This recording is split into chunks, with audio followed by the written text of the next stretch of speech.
Hi everyone, it's Mr. O'Brien, and I'm going to be reading today Splat the Cat, I Scream for Ice Cream by Rob Scotton.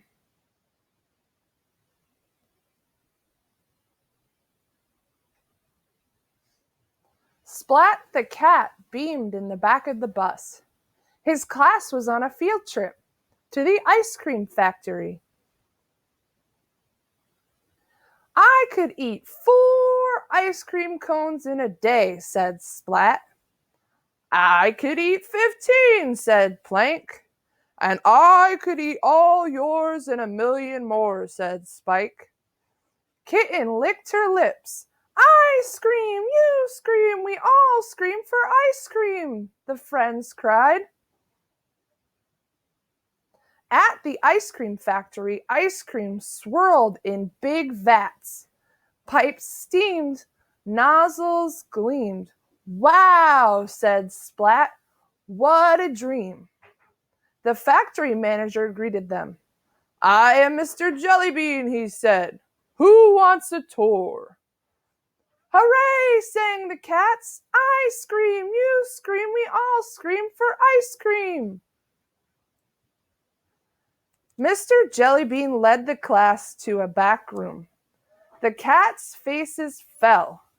There was a chalkboard, chairs, desks, but no ice cream to be seen. Mr. Jellybean cleared his throat. First, let's talk freezers, he said. Some are big, some are small, all are extremely cold. Mr. Jellybean talked on and on. He seemed to love his freezer theme, but the cats did not. Their eyes glazed over, their heads drooped. Splat began to daydream that he was making ice cream. He closed his eyes and leaned against a big red button. Beep! Alarms blared, lights beamed. Splat jumped and screamed. Steam puffed out of a big pipe, then splat! Ice cream streamed out. It became a huge ice cream wave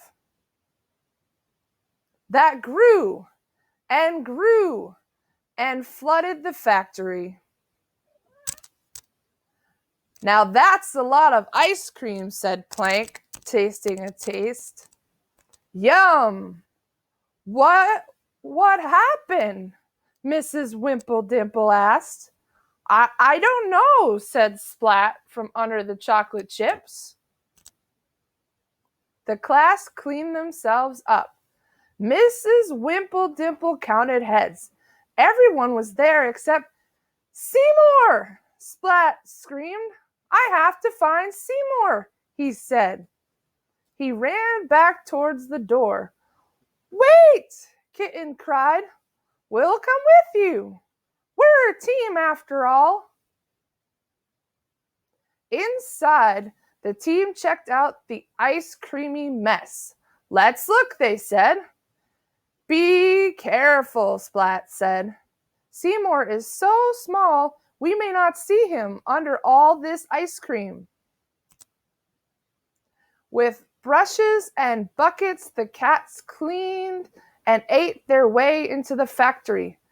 Seymour! Splat called, but Seymour was nowhere to be seen.